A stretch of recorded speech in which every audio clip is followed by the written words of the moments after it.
Assalamualaikum warahmatullahi wabarakatuh.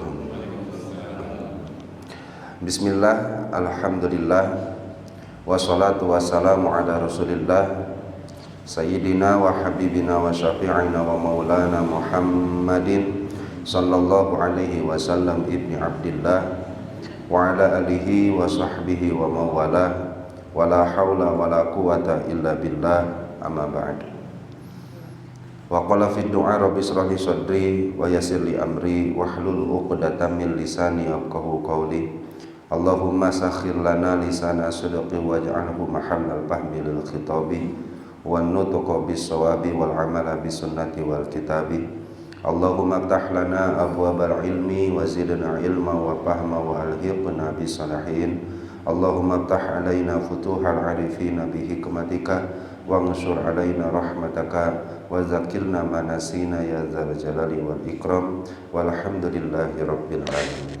Ala hadhihi niyatil hasanah wa bi kulli niyatin salihah. Al-Fatihah.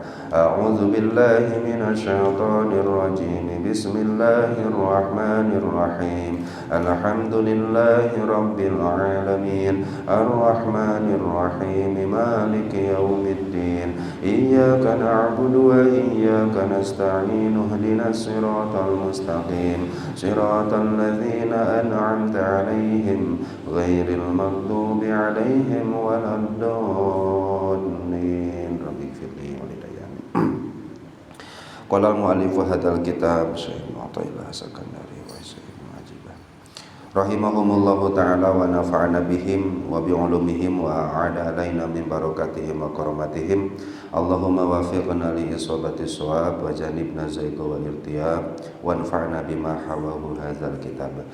Alhamdulillah, bapak-bapak sekalian, pada kesempatan malam hari ini insyaallah kita lanjutkan kajian kita membaca kitab Hikam, yang pada pertemuan kali ini kita sudah sampai pada hikmah yang ke-150, hikmah yang insyaallah menjadi lanjutan dari hikmah yang sebelumnya. Sebelum kita lanjutkan, pada hikmah yang sebelumnya Syekh Ibnu Athaillah Sakandari menyampaikan kepada kita bahwa mataliul anwar al-qulubu wal asrar, bahwa sumber cahaya yang ada di dalam hati, sumber nur-nur yang ada di dalam hati adalah al-qulub wal asrar, hati dan sir. Di mana seseorang bisa memiliki kolbu dan seseorang bisa berada di tingkatan sir, itu tergantung sifat dari ruh yang ia miliki. Andaikan ruhnya senantiasa bermaksiat, senantiasa berdosa, senantiasa melanggar perintah-perintah Allah, maka ruh tersebut bernama nafsu. Ketika ruh tersebut sudah diikat dengan tali-tali syariat, sudah mulai diarahkan dengan patokan-patokan yang ada dalam agama, namun seiring berjalannya waktu terkadang suka terjatuh di jalan-jalan yang dilarang oleh Allah Subhanahu wa taala. Artinya berusaha untuk berbuat kebaikan, tapi di sisi lain suka terjatuh di lembah kemaksiatan. Nah, andaikan ruh yang masih seperti itu sifatnya, maka disebutlah ruh tersebut sebagai aklu. Jadi nafsu, aklu. Nah, setelah ruh tersebut bernama aklu, naik lagi tingkatannya, berubah menjadi ruh yang bersifat qalbu, yaitu di mana seseorang sudah mulai kemaksiatan yang bersifat zahir, itu sudah hilang dari dirinya. Namun hatinya masih terkadang goplah, masih terkadang lalai dari Allah, cuma sakapeng supaya zikirna. Nah, kalau di sini ini sudah mulai tumbuh anwarut tawajuh, namanya nur tawajuh, cahaya tawajuh kepada Allah Subhanahu wa taala. Keinginan untuk senantiasa menghadapkan diri kepada Allah Subhanahu wa taala. Nah, inilah awal mulanya seseorang akan mendapatkan nur di dalam dirinya masing-masing. Nah, kata Syekh Ibnu Athaillah Sakandari pada hikmah yang selanjutnya, bahwa summa bayana ibtida'a matla'i hadzan nur wa huwa al-qalbu. Syekh Ibnu Athaillah Sakandari akan menjelaskan kepada kita permulaan tempat terbitnya nur yang kita sebutkan sebelumnya, yaitu kolbu tadi. Summa yusriku ala ruh, yang mana tadi lambat laun kolbu sudah disinari nur akan menyinari ruh. Ruh setelah disinari oleh nur akan menyinari sir. Nah, itu kan tingkatan yang di atas kolbu ya Pak ya. Kolbu, ruh, kemudian sir. Nanti setelah sir itu ada lagi sirus sirnya ya Pak ya, atau sirul asrar ya. Nah kemudian kata Syekh Ibnu Athaillah Sakandari, nurun mustaudaun fil qulub madaduhu an-nurul waridu min khazainil ghuyub, bahwa cahaya-cahaya yang dititipkan oleh Allah pada hatinya para aulia, pada hatinya kekasih-kekasih Allah itu, maka nur tersebut madaduhun nuru min khazainil ghuyub, adalah nur yang sumbernya dari pembendaharaan gaib. Nah nanti kita akan jelaskan khazainil ghuyub itu apa, pembendaharaan gaib itu apa, nur itu yang dimaksud apa. Nah, insyaallah mudah-mudahan pun termasuk kita bagian golongan orang-orang yang akan disebutkan oleh Syekh Ibnu Ajibah sebagai pensarahnya Pak. Nah ini saya pakai kitab Iqodul Himam ya Pak. Kalau biasanya kita pakai Syekh Ramadan Al-Buti, nah pada malam hari ini saya coba pakai kitab Syekh Ibnu Ajibah. Kata beliau, an-nuru al-mustauda'u bil qulub, nur yang Allah titipkan pada hati itu adalah nurul yakin, nur dari keyakinan. Dan kita semua percaya Pak, bahwa punya nur keyakinan, yang mana nur keyakinan ini dimiliki oleh seseorang yang tingkat kepercayaannya telah melampaui keimanan. Jadi kita tahu kan bahwa level pertama itu seseorang itu adalah iman, percaya secara taklid, kemudian dia iman, percaya secara ilmu, nah kemudian barulah dia ilman secara yakin. Iman secara taklid artinya bapak percaya gula itu manis kata orang lain. Itu berarti iman secara taklid, percaya secara taklid. Kemudian ketika Bapak menemukan satu buku yang terpercaya, kemudian di dalamnya tertulis bahwa gula itu manis, maka bertambah lagi lah kepercayaan Bapak bahwasanya iman tersebut adalah gula tersebut adalah manis sebab ilmu yang telah kita dapatkan. Maka iman yang seperti ini disebut iman ilmu. Nah ini untuk yang dua ini minimal kita ada di sini namanya iman ilmu ini. Jadi Bapak iman kepada Allah, itu harus berdasarkan ilmu. Iman kepada hari kiamat berdasarkan ilmu. Iman kepada malaikat berdasarkan ilmu. Iman kepada hal-hal yang gaib, karena sifatnya iman pasti ke yang gaib. Nggak mungkin ada iman halnya tidak gaib. Nah sehingga selanjutnya di atas iman ilmu itu adalah yakin. Nah inilah baru tingkatan seseorang yang ketika sudah menemukan keyakinan di dalam hati bahwa gula itu manis karena dikasih tahu orang percaya, orang yang terpercaya, sudah didasari dengan ilmu yang telah dia dapatkan, kemudian gulanya sudah ada di depan mata. Sudah ada di depan mata, tapi belum dicicipi. Tapi kalau sudah sampai ke level gula tersebut dicicipi dan terasa manisnya, nah itu baru disebut hakul yakin. Nah gitu, hari hakul yakin mau lebih tinggi banyak kita karena yakin benar. Apa kata Syekh Ibnu Ajibah? Bahwa nur-nur yang disebutkan tadi, cahaya-cahaya, baik itu hidayah, taufik, pertolongan Allah, warid dari Allah dan lain-lainnya yang terkandung dalam nur tadi, permulaannya adalah keyakinan seseorang. Nur dari keyakinan seseorang. Wa yakunu awalan dhaifan kanurin nujum. Eta nur yakin tuh. Kalau kita sudah punya keyakinan di dalam hati kepada Allah, keyakinan kepada apapun yang Allah Subhanahu wa taala sebutkan yang wajib untuk kita imani, kinten-kinten nurnya seperti apa gambarannya? Nah, itu kanurin nujum. Cahayanya seperti gemerlapnya bintang. Ada cahaya ngan kecil, ngan lemah. Akhirnya nurun nujum seperti ini disebutlah dalam istilah tasawuf wa huwa nurul Islam. Nurul Islam namanya. La yazalu yataqawwa wa yustamdu min nuril waridi min khazainil ghaib hatta yakuna ka nuril qamari wa huwa nurul iman.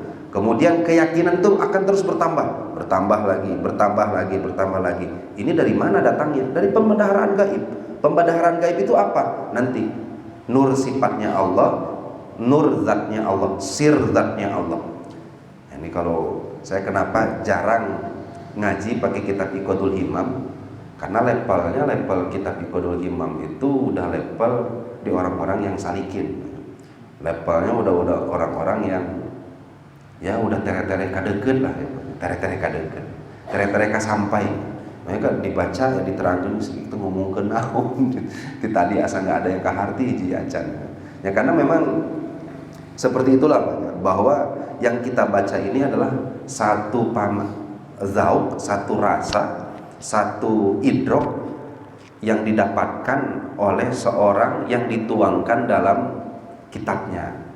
Nah, sehingga mungkin nanti Bapak mengamalkan sesuatu, mewirid sesuatu, mencoba untuk suluk, mapai jalan-jalan untuk mendekatkan diri kepada Allah.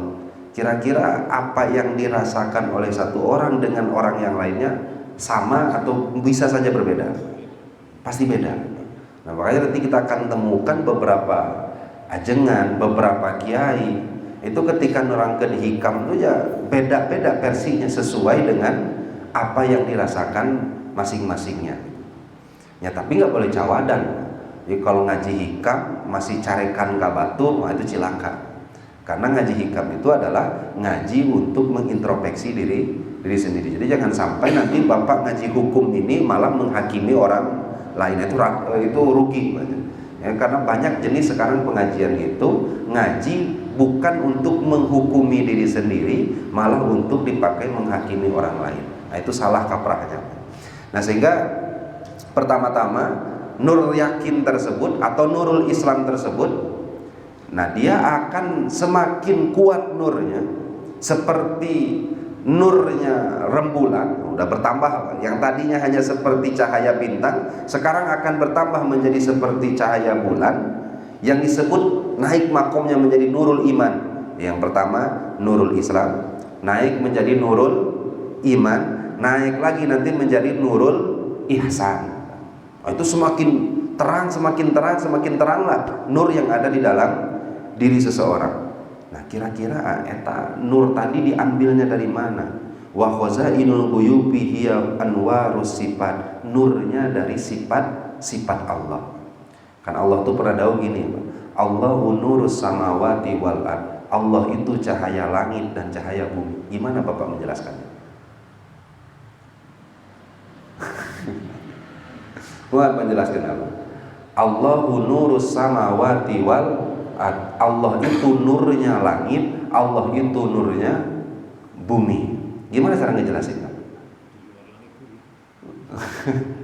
Artinya kita kan pernah banyak ngaji di sebelumnya bahwa segala yang ada ini semuanya diambil dari nurnya Allah Subhanahu wa ta'alanya. Minimal yang kita pahami, yang kita idrok, yang kita temukan di dalam hati kita, bahwa semua yang ada yang tercipta ini adalah tapak asarnya dari sifat-sifat Allah Subhanahu wa ta'ala.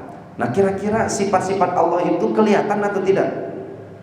Ya kelihatan. Nah, karena kelihatan itulah tapak-tapak ini disebut nur dari Allah Subhanahu wa ta'ala. Cahaya saking terangnya apa yang Allah Subhanahu wa ta'ala telah perlihatkan kepada kita ini. Nah, sehingga nur-nur yang sampai dalam hati, dari mulai keyakinan, kemudian nurul Islam, nurul iman, nurul ihsan, itu semua asal dari mana? Nurnya sifat-sifat Allah, nurnya asarnya zatnya Allah, rahasia-rahasia yang terkandung di dalam zatnya Allah Subhanahu wa ta'ala. Ini kan kalau seperti ini kan rada-rada bingung-bingung oke orang. Nah, makanya insya Allah coba saya akan persingkat apa yang dimaksud oleh Syekh Ibnu Ajibah ini. Dalam istilah sufi, bitartibil Islam awalan sumal iman sumal ihsan, bahwa mereka menyebutkannya nurul Islam, nurul iman, nurul ihsan. Jadi yang pertama kali itu Islam, setelah Islam baru iman, setelah iman baru ihsan. Kalau di ilmu fikih sama atau beda? Bapak sholat dulu atau iman dulu? Iman dulu. Jadi kalau di dalam ilmu fikih itu kita iman, Islam, ihsan. Tapi dalam kaidah ilmu tasawuf enggak. Mereka menyebutnya Islam dulu, setelah itu baru iman, kemudian baru ihsan. Ketika ditanya, eta nu paling bener nu mana? Jawaban Bapak yang mana? Bingung lah. Pernah ngemutan dukia. Nah, artinya ini hanya beda istilah saja. Tapi pada faktanya mah sama-sama kene. Apa maksudnya faktanya sama-sama kene? Artinya semua yang dimaksud oleh ulama tasawuf, semua yang dimaksud oleh ulama fikih tetap awal mulanya dari dohir dulu.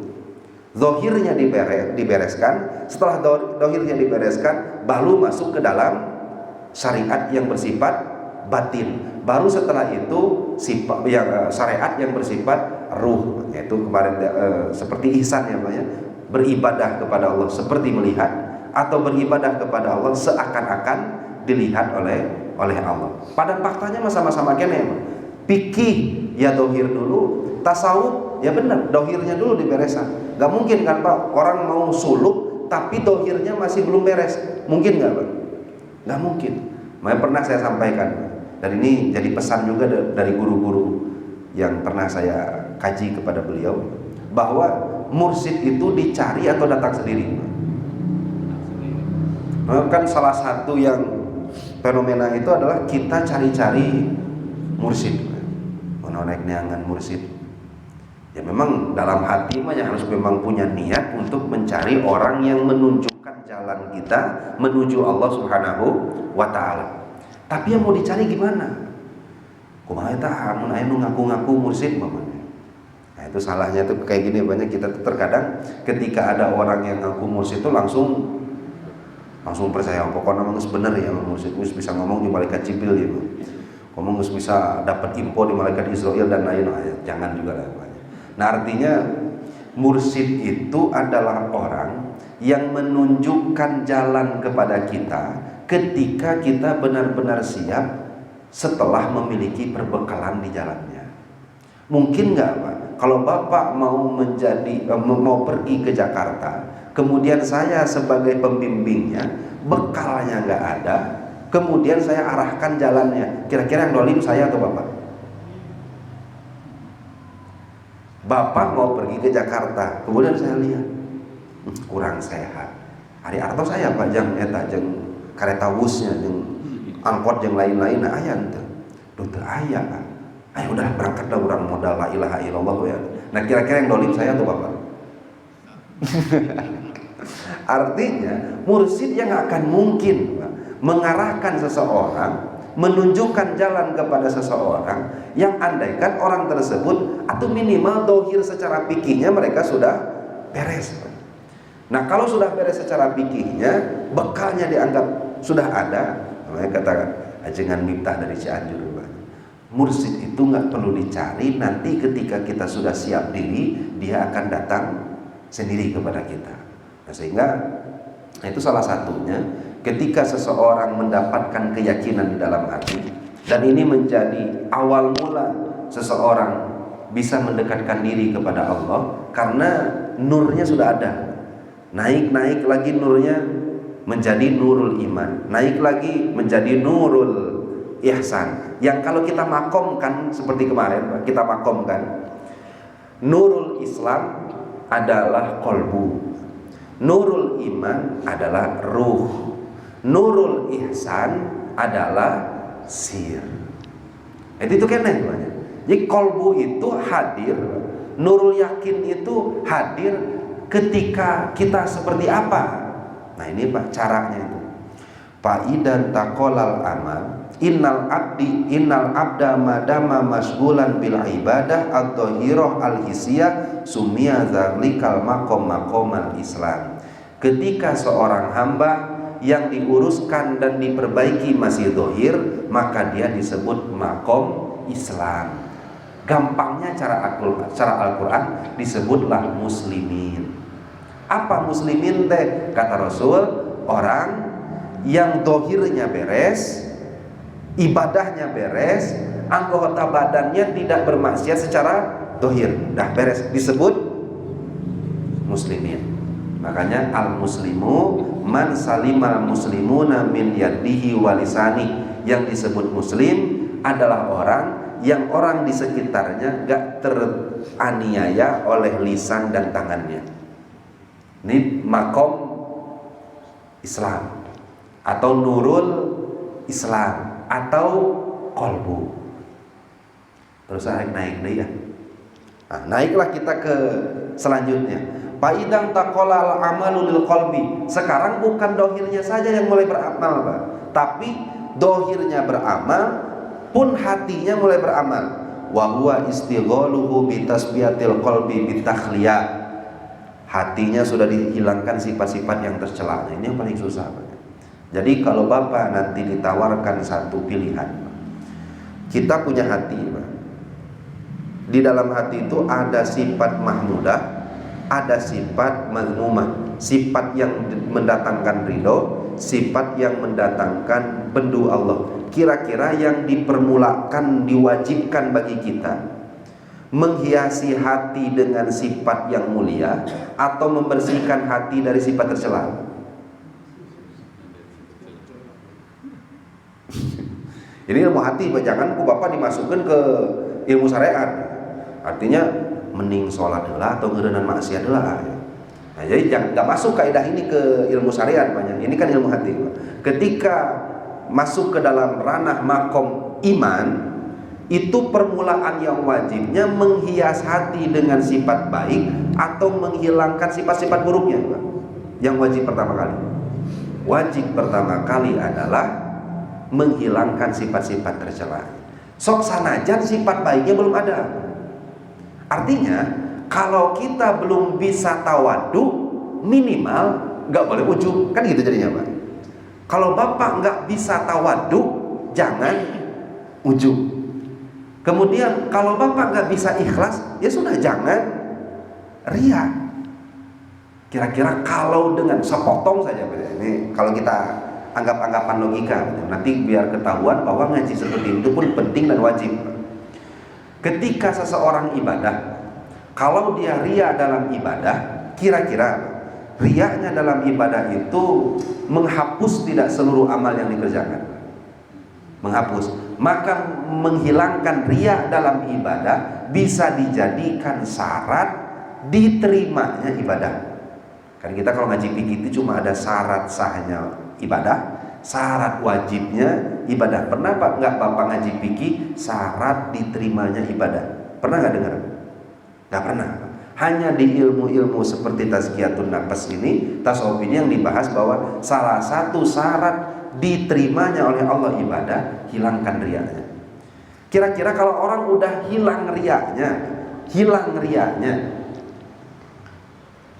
bisa nggak disebut ikhlas?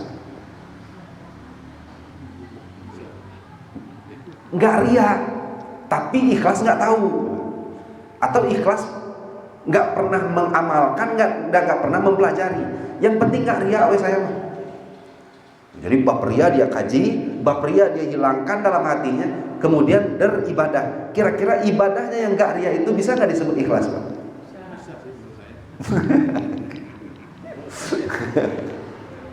Atau gini aja lah, ujub itu gampangnya ketika kita punya perasaan lebih baik daripada orang lain. Ketika Bapak nggak punya perasaan itu di hadapan orang lain, kira-kira Bapak bisa nggak disebut tawadu?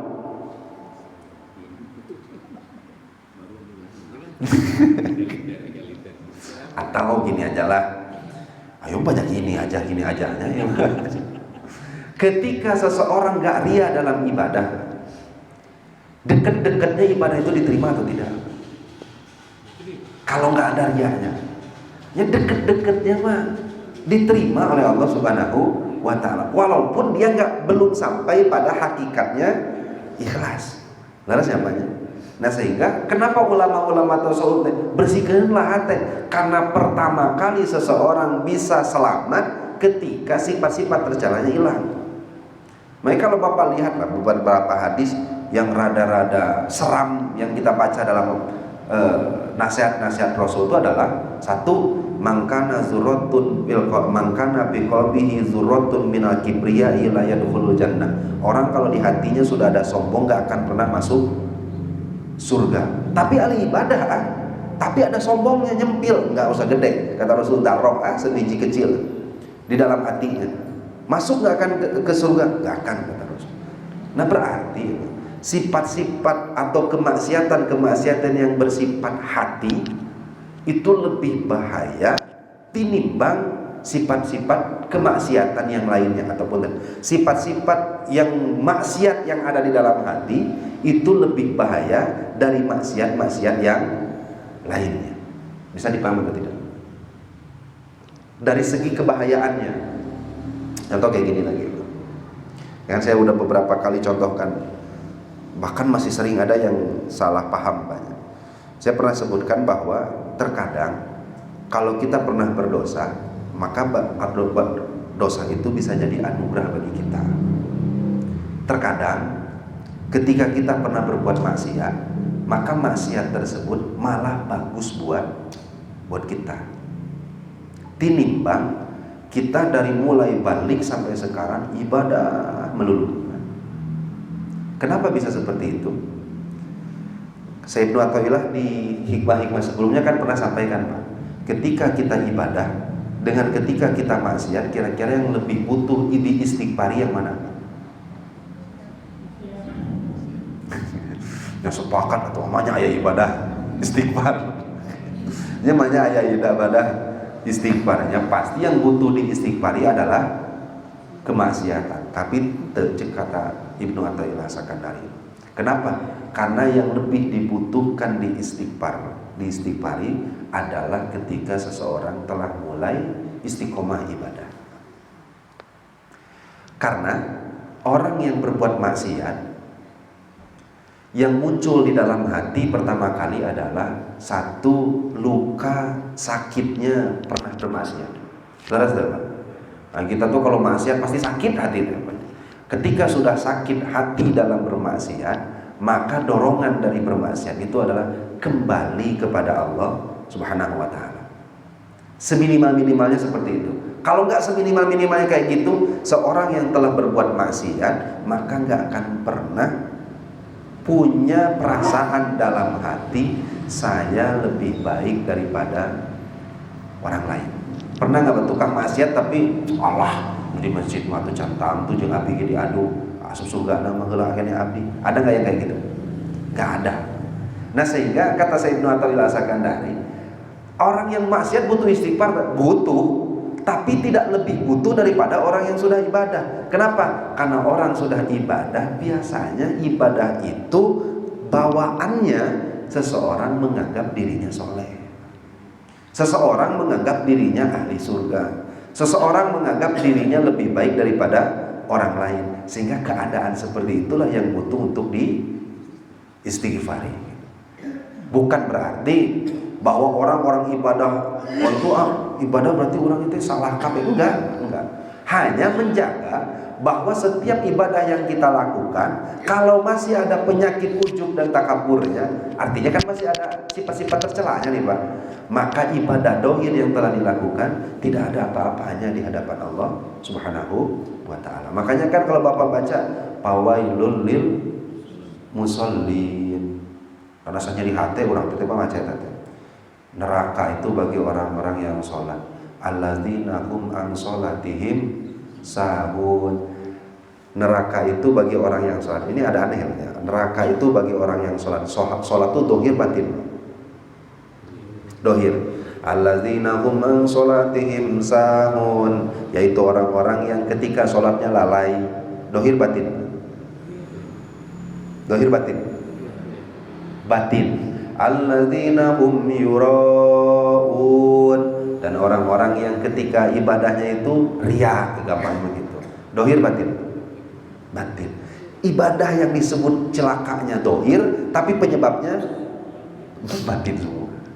Nah sehingga kenapa ulama-ulama ketika membahas ilmu tasawuf pasti mewajibkan yang pertama kali hilangkan sifat-sifat yang tercela. Insya Allah banyak. Beres kitab hikam ini saya punya kitab namanya, tapi sudah tahu dia. Aku tuh punya kitab, nah itu akhlakul madmumah, ya, akhlak yang tercela yang harus dibuang itu apa aja. Nah ini yang kita akhlak yang tercelanya apa aja. Nah ini akhlak mahmudah setelah sifat-sifat yang tercela. Nah orang makan tahu ujub, takabur, apalagi ria, terus apa lagi? Hikedu, hasud, dengki, apalagi? Saking ku nggak ngerasa aja sifatnya nggak tahu kita yang madmumah apa aja. Padahal mah sarang pisan pan urang kita. Nah, sehingga apa kata para ulama? Kalaulah sudah beralih dari ibadah dohir, sekarang sudah mulai ke ibadah hati. Ibadahnya sudah mulai batin baik. Istighaluhu bi tasfiyatil qalbi, dia sudah mulai tersibukkan dengan membersihkan hati. Setelah dibersihkan, mulai dia watahliyah, menghias hatinya, watahqiqil ikhlas, kemudian dia memperkukuh ikhlas yang ada di dalam hati. Maka sumia zalikal maqamul iman. Maka beralihlah yang tadinya qalbu berubah menjadi ruh, atau makom Islam berubah menjadi makom iman. Nah setelah itu, nah barulah nanti ke makom ihsan. Makom ihsan adalah makom di mana seseorang sudah mulai memakai akalnya dalam beribadah kepada Allah Subhanahu wa taala. Artinya resep tafakur. Ya, orang-orang yang sudah makrifat itu resep tafakur ya. Ketika berzikir, apa yang di lisan dimasukkan ke dalam hati, kemudian akalnya selalu mentadaburi apa yang dibacanya. Kalau kita kan masih sampai ke lisan. Ini baca Quran kita masih sampai ke lisan, belum sampai ke hati, ya belum berbuah tafakur dan tadabbur di dalam bacaan yang pernah kita lantunkan. Nah, sehingga inilah makom-makom yang disebutkan oleh Sayyid Nu'atullah Sakandari, yang permulaannya adalah orang memiliki yakin kepada Allah Subhanahu wa taala. Jadi berawal dari mana kekasih-kekasih Allah tersebut? Berawal dari nur yang Allah titipkan dalam hatinya. Yang dititipkan tersebut berasal dari nurnya sifat Allah Subhanahu wa taala. Nur apa yang dititipkan permulaannya? Adalah nur yakin. Setelah nurul Islam dan nurul iman, setelah Islam, iman, kemudian yakin. Dalam tingkatan kepercayaan ya, berarti iman taklid, iman ilmu, kemudian iman yakin. Nah itulah yang bisa disampaikan pada kesempatan ini. Insyaallah kita lanjutkan di pertemuan yang akan datang. Monggo Bapak-bapak sekalian, apabila ada yang ditambahkan dari sepuh-sepuh, dari guru-guru yang lain, silahkan. Atau mungkin ada yang perlu kita musyawarahkan bersama-sama, monggo.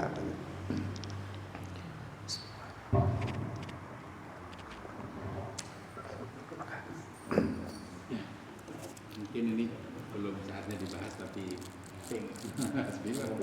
Spoiler. Apakah ada obat akhlakul madmumah tadi yang bisa segala macam akhlakul madmumah itu bisa sembuh gitu? Kurang. Banyak ulama yang menyebutkan bahwa akhlakul karimah itu bisa akhlakul madmumah itu bisa hilang dengan membaca Al-Quran dan tadabbur. Membaca Al-Quran dan tadabbur, itu yang pertama. Yang kedua, dengan zikir yang dawam serta meresapi makna-maknanya. Kemudian dengan berkumpul dengan orang-orang yang soleh seperti apa yang disebutkan oleh hadis Rasul, sholat malam dan lain-lain. Cuma bagi tingkatan kita, dan pernah saya alami gitu, bahwa satu dulu tuh punya sifat takabur luar biasa, Pak. Ya maklum baru punya ilmu sedikit dulu, Pak. Jadi pertama kali beres ngaji dari pesantren, kemudian bapak ngajinya udah rada tinggi sedikit, kemudian imam khutbah, rukun-rukun khutbah nggak sesuai dengan apa yang diterapkan oleh ulama. Kira-kira kalau bapak jadi saya gimana, Pak? Ya bapak kekarak pulang dari pesantren, Pak. Kemudian ada khutbah Jumat, kan seminimal-minimalnya di madhab Syafi'i itu rukun khutbah itu ada 5 ya Pak ya. Baca hamdalah, sholawat, wasiat takwa, baca ayat Quran, kemudian doa untuk muslimin dan muslimat. Didapati bahwa rukun khutbah itu nggak dapat, nggak ketemu. Kira-kira kalau Bapak di posisi saya gimana? Interupsi, interupsi sekedap kirang dan ininya. Saya yang dilakukan pada itu berdiri pulang ke rumah.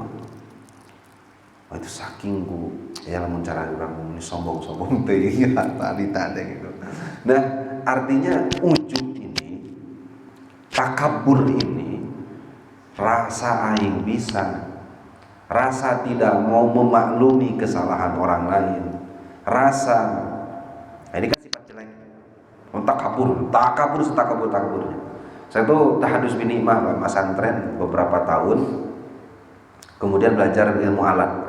Ilmu alat itu ilmu yang mempelajari tentang cara membaca kitab, cara mengharkati, cara memaknai, cara menjelaskan, dan teks dan konteksnya itu disambungkan seperti apa dalam ilmu balaghah dan lain-lainnya. Jadi kalau ada kiai ceramah salah baca harkatnya satu, itu nggak didengerin sama saya. Karena mana mungkin bisa memaknai dengan benar kalau mengharkati sudah salah. Kalau Bapak di posisi saya mendengar kiai yang seperti itu atau ustadz yang menyampaikan seperti itu, Bapak gimana? Mending dengarkan lagi atau sama seperti saya, pulang. Pak itu sombong-sombongnya saya di zaman itu, tapi yang nama mudah-mudahan nggak ada ya Pak ya. Mudah-mudahan nggak ada gitu, seperti itu. Dan alhamdulillah sekarang sudah bisa memaklumi. Nah, apa resepnya dulu? Nah, ini sebagai jawaban dari yang disampaikan oleh Pak Edi tadi, bahwa ya memang kalau ulama kan menyebutkannya mentadaburi Al-Quran, berzikir, berkumpul dengan orang soleh, sholat malam jangan lupakan, dan lain-lainnya. Cara mengobati hati yang sudah berkarat gitu. Ya, pernah semuanya saya coba. Cuma tiba di diri saya yang paling paten adalah mengetahui seluk-beluk dan bahaya dari sifat itu sendiri. Jadi ketika saya dulu nggak tahu ujub, ya saya ujub. Ketika setelah saya tahu ujub, ya saya masih ujub karena belum tahu bahayanya apa. Akhirnya saya baca, saya pelajari, saya ngaji kepada guru-guru yang lain, orang-orang yang bisa yang lain. Ujub itu apa? Ujub teh seperti ini, ujub teh bahayanya seperti ini. Bahkan ada ujub satu saja nyempil dalam hati, ibadah puluhan tahun gak akan masuk surga. Kira-kira Bapak kalau di posisi sudah tahu seperti itu, dengerin khotib kurang rukun khutbahnya, rek mangkat wae atau ada abg malu atau mau memaklumi kalau sudah tahu bahayanya. Kalau sudah tahu bahayanya pasti kita akan menghindari ujub itu sendiri. Nah, ketika Pak ini bertanya, kira-kira kalau yang rada cepat menghilangkan akhlak madmumah tadi apa? Pahami, ketahui seluk-beluknya, wabil khusus ketahui bahaya dan madorotnya apa. Seperti ujub, takabur, bahayanya apa? Hasud kepada orang lain, bahayanya apa? Karena nggak mungkin seseorang jatuh ke lubang itu kalau dia tahu itu bahaya. Nggak akan mungkin menapaki jalan itu kalau tahu itu pimadoroten. Nggak mungkin kan banyak. Terkadang kita punya sifat seperti itu ya karena kita nggak tahu. Kenapa ya? Nah, saya dulu paling kesel. Kalau ngomongin orang lain tuh lisan tuh hampang paling resep. Sekolah lah ngomongkan anak-anak pesantren nu pika sebelen gitu. Diobrolkeun, berarti kan gibah. Ari nggak tahu gibah itu seperti apa, ya gibah. Dengan berlindung di balik ini malah ngomongkan orang lain, ini orang ngalap contoh we. Kita jadikan contoh dan itibar aja ini. Nah, padahal itu hanya kamuflase saja ya. Kamuflase untuk bisa legal mengomongkan keburukan orang lain. Setelah dibaca bahaya gibah itu seperti apa, gibah yang diperkenankan apa saja, dan nanti efek mandorotnya pada diri kita apa, hindari. Karena mau sehebat apapun ibadah yang dilakukan, gibah satu orang itu cukup untuk menghilangkan tahunan pahala ibadah yang dilakukan. Mau gimana lagi? Artinya yang paling cepat bagi hati kita ya, hati kita kan di levelnya masih level ilmu masalahnya, bukan di level yakin. Kalau sudah di level yakin, barulah masuk apa yang disebutkan Rasul tadi, berkumpul dengan orang soleh, berzikir, baca Quran dengan tadabbur, itu udah di level qalbu. Kalau kita yang di levelnya level ilmu, ngumpul jeung orang nu soleh nak ke bawah orang. Ya kan, ngumpul saya teh tadi nama rek ngajak bener ya teh supaya bener saya teh nu bener ngilu ka saya. Tadinya mas saya teh pingin ngumpul dengan orang-orang berzikir itu agar saya ikut zikir, tapi orang yang sering zikirnya malah ikut ke saya. Ya karena memang kita nggak di level orang yang disebutkan oleh Rasulullah. Kan Rasulullah menyebutkan obat anti ada 5 teh ya Pak ya. Kira-kira setelah kita amalkan semuanya ada nggak pengaruh hati? Kok hari-hari wae Pak. Orang tahajud ya dengki gampang. Karena harusnya kan kalau obat hati harusnya hati itu semakin lembut, hati itu semakin bisa memaklumi orang lain dan lain-lain. Nah ternyata level kita yang belum masuk ke sana. Nah level kita masih di ilmu, maka hempaskan akhlak-akhlak tercelah itu dengan ilmu yang mudah-mudahan setelah kita di level ilmu ini baru Allah naikkan menjadi level yakin. Gitu poinnya. Bisa dipahami Bapak-Bapak. Mudah-mudahan sehingga ada manfaatnya, wabil khusus untuk diri saya, umumnya bagi kita semua, dan berdoa kepada Allah mudah-mudahan kita sing diistiqomahkan, kita mudah-mudahan pun sing diwusulkan oleh Allah Subhanahu wa taala sebagai harapan dan niat kita. Allah Subhanahu wa taala mengusulkan kita, memberikan nur kemakrifatan di dalam hati kita, keluarga, zuriat, Allah Subhanahu wa taala jadikan orang-orang yang bertakwa, orang-orang yang dekat dengan Allah Subhanahu wa taala. Amin ya Allah ya rabbal alamin. Panginten eta wae wal afu minkum. Wassalamualaikum warahmatullahi wabarakatuh.